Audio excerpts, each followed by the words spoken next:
আমার জীবনে কষ্টের কোনো শেষ নেই, আমি সব কিছুর ধাপ পার করি।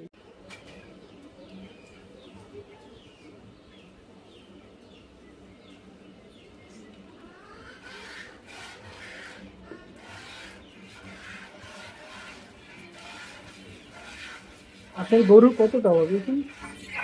আমার গরু বড় বড় তিনটা, বাছুর ছিল ছয়টা। 6টা। শুরুতে কতটা ছিল? শুরুতে একটা বাছুর কিনছিলাম 27,000 টাকা, ছিল একটা বাছুর কিনছিলাম। একটা বাছুর দিয়ে শুরু করছিলেন? আর ওই বাছুরটা একটু বড় বানা, হ্যাঁ। বিক্রি করে হুম। একটা বাছুর ছাড়া গরু কিনছিলেন। আচ্ছা। এই গরুটা আবার আমার এই জায়গায় এসে দুইটা বাচ্চা দিছিল, একটা হুম। প্রথম দিছিল একটা আগে। হ্যাঁ। আল্লাহ দিলে ওইটাই আমার গরু ছিল। দৈনিক 2 বেলা দোয়াইলে 30 লিটার 32 লিটার দুধ হতো। হুম। মনে করেন যে তখন 70-80 টাকা লিটার ছিল।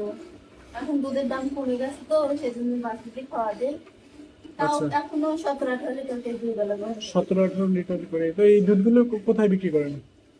দুধ গুলে সকালে দুধ গুলে বাজারে বিক্রি করি, বাড়ি থেকেও যায়, বিকালে দুধ সব বাড়ি থেকে বিক্রি করা যায়। সব বাড়ি থেকে বিক্রি হয়ে যায়। কত করে কেজি? 50 টাকা কেজি। 50 টাকা কেজি। আচ্ছা আচ্ছা।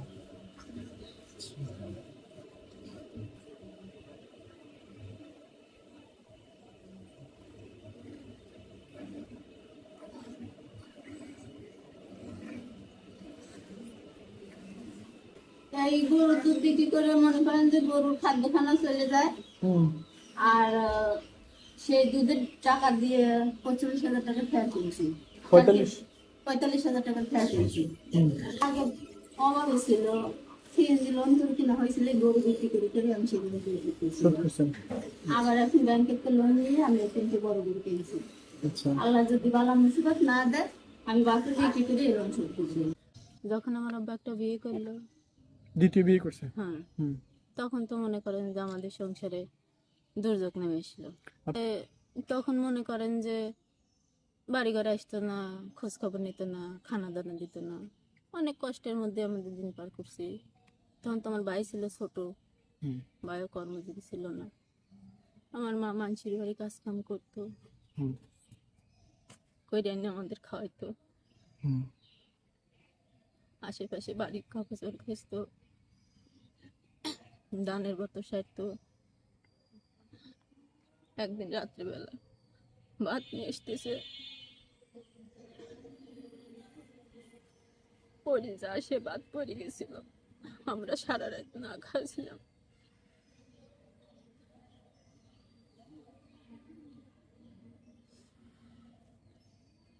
আমরা আব্বা প্রায় আমাদের 14-15 বার কোনো খোঁজ খবর নিয়েছিল না।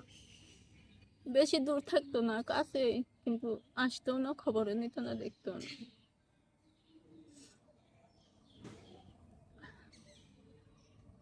আমার ভাই ছোট ছিল, নগর বাড়িঘাটে ফেরিঘাটে আসতো।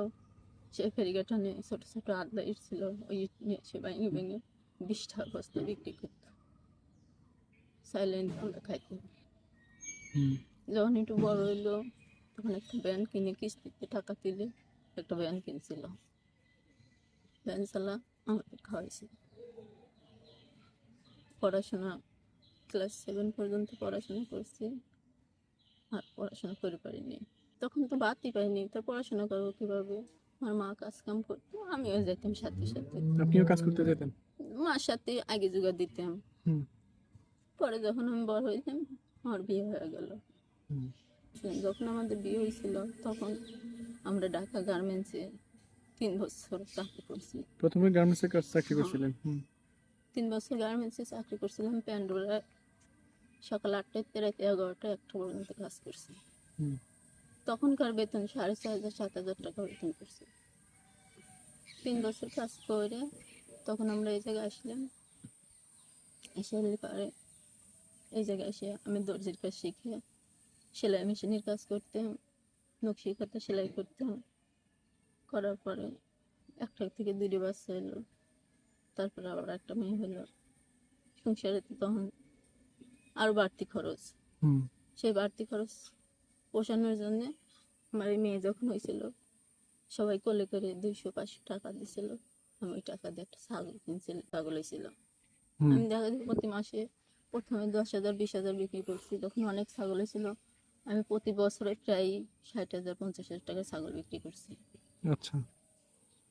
ছাগল বিক্রি করছি, আমার স্বামী পরিবহন চালাইতো, তখন আমরা একসাথে সংসার ছিলাম। পরিবহন চালাইলে একটা সিএনজি কিনছিল ওই ঠ্যাঙ্গামারা সমিতির থেকে লোন নিয়ে। লোন নিয়ে সিএনজি কিনছিল? হ্যাঁ। কত লাখ টাকা দিয়ে কিনছিল? তখন 3,80,000 টাকা দিয়ে সিএনজি কিনছিল। আপনি তখন কয়টা ছাগল লালন পালন করেন? তখন আমার একটা ছাগলই ছিল। বেশি বলছেন না, অনেকগুলো হয়েছিল যে? অনেকগুলো তারপরে হয়েছিল। তারপরে আচ্ছা। ওই একটা থেকে যখন সিএনজি কিনছিল সেটা টিএমএস সমিতি থেকে কিনছিল, মাসে মাসে কিস্তি দিত। হুম। পরে মনে করেন তখন আমরা একসাথে সংসার ছিলাম। হুম। ওই দিতে দিতে পরে লাস্ট পর্যায়ে আমার বাসু থাকে বিদেশ, উনি কিছু টাকা দিয়ে একবার পরিশোধ করে দিয়েছিল। হুম। পরিশোধ করে দেওয়ার পরে 2-1 বছর পর ওই সিএনজি পুরান হয়ে যাওয়ার সালে ও বিক্রি করে দিল। বিক্রি করে দিয়ে ব্রয়লারের ব্যবসায় গেছিল। কিছুদিন ব্রয়লারের ব্যবসা করলো। ব্রয়লার মুরগি? হ্যাঁ, ব্রয়লার মুরগির ব্যবসা করে তখন ও দেখলো যে আমি টুকটাক সিএনজি চালালে ভালো টাকা ইনকাম হয়, হুম। আর ব্রয়লারের মুরগি বিক্রি করলে খালি বাকি যায়, হুম। তখন আরো ব্যবসা করবি না এরকম করে মনে করেন যে সংসারে টুকটাক করে আমরা আলাদা হয়েছি। তখন আমাদের নিঃস্ব কিছুই নেই, হুম। নিঃস্ব কিছু 1.5 লাখ টাকা লোন নিয়ে, আর এইদিকে বুধবার টাকা দেয়, লাখে 16,000 নিয়ে টাকা দেয়। এরকম করে পুরান একখান সিএনজি 2,20,000 টাকা দিয়ে আমরা কিনলাম। সিএনজি কিনে সালে পরে ওটা চালাতে চালাতে মনে করেন যে তখন ওই ছাগল মাগল পুষতাম, মেলাটি ছাগল হয়েছে। ও দেখলো যে ছাগল পুষে ভালো টাকা ইনকাম হচ্ছে, পরে ওই সিএনজিটা আবার বিক্রি করে আমরা একটা নতুন সিএনজি কিনছি ব্যাংকের থেকে। তখন 3 লক্ষ টাকা লোন ছিল।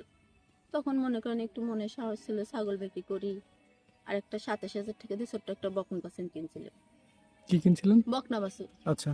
বকনা বাছুর কিনে সারলে মনে করেন ছাগল পুষে বাছুর পুষে টুকটাক করে সিএনজি লোন শোধ করতাম। করে একটা গরুর থেকে আর একটা গরু, বড় গরু কিনছিলাম। ওটা বিক্রি করে বড় গরু কিনে 2বার আমার বাচ্চা দিয়েছিল, 2টি বাছুর হয়েছিল। ওই বাছুর দিয়ে বেশি আর মনে করেন যে ছাগল বেশি আমরা ওই সিএনজির 3 লক্ষ টাকা লোন শোধ করে দিয়েছি। কতটা ছাগল হয়েছিল তখন আপনার? আমার ছাগল ছিল 19টা ছাগল ছিল। একটা থেকে 19টা ছাগল হয়েছে? মনে করেন যে একবার 5টা বাচ্চা হয়েছিল। আচ্ছা আচ্ছা। আবার 2-3টে করে বাচ্চা হতো, শুধু খাসিগুলো বিক্রি করতাম আর পাটের বাচ্চাগুলো ওই বুড়িনে বানা রাখতাম। তখন আমি ছাগল নিয়ে খেতে যেতাম, দেখলাম যে ছাগলের প্রচুর কষ্ট। মনে করেন যে সিএনজির লোনটা যখন আমরা শোধ করছি তখন মনে সাহস আসলো যে আল্লাহ দিলি তো হয়। পরে আবার ওই ফুপার সাথে কথা বলে, ব্যাংকের ম্যানেজারের সাথে কথা বলে আর 3 লক্ষ টাকা লোন নিয়ে আমি 3টি বড় গাভী কিনছি। গোয়ালে ঢুকে দুধ দহন করে ওদের দুধ বাজারে বিক্রি করতে দিই ওর আব্বুর কাছে। ভোরে দিয়ে দেন? হ্যাঁ, মনে করেন যে 5:30টার মধ্যে দুধ দহন করা হয়।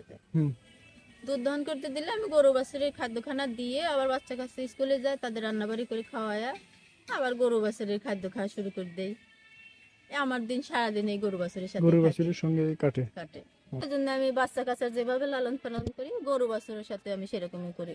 ওরাও আমার বাচ্চা কাচ্চা, গরু বাছুরেও খরচ দিচ্ছে, আমি কিছু বাড়তিও করে সংসারেও কিছু করতে পারতেছি। হ্যাঁ, এই খড়ের গাদা আমি কিনেছি ওই আমাদের ওই পাশের এলাকায় সারবিটে, ওখানে ধানের আবাদ হয় বেশি। ওইখান থেকে আমার ভালো জাতের গরু কিনে দাও। আমি যখন কষ্ট করি যে গরুর দুধ বেশি হয় এই গরু আমার কিনে দাও। 3 লক্ষ টাকা আবার লোন নিয়ে 2টা ফিজিয়াম জাতের গরু কিনি। একবারে বাছুর সহকারে গরু কিনছি। মনে করেন যে যেদিন কিনছি সেদিন থেকেই আমার গরু দুধ দেয়। আমার এখন ভালোই চলে, আল্লাহ দিলে আমার এই গরু পুষে এখন সংসারের অবনটার আগের থেকে একটু ভালো হয়েছে। আমি কত নকশি কাঁথা সেলাই করছি, দর্জির কাজ করছি, আমি অনেক কিছুই করছি। আমার জীবনে কষ্টের কোনো শেষ নেই, আমি সব কিছুর ধাপ পার করেছি।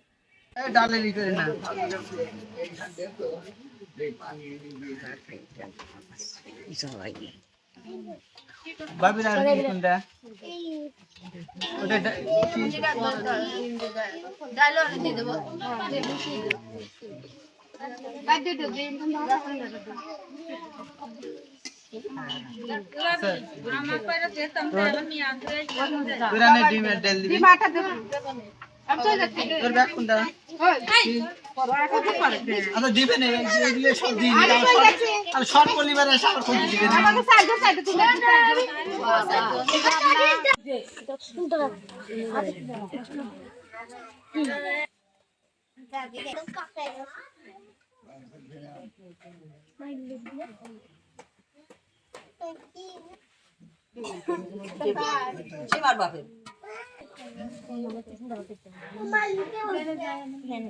সব দেবো শোনা এটা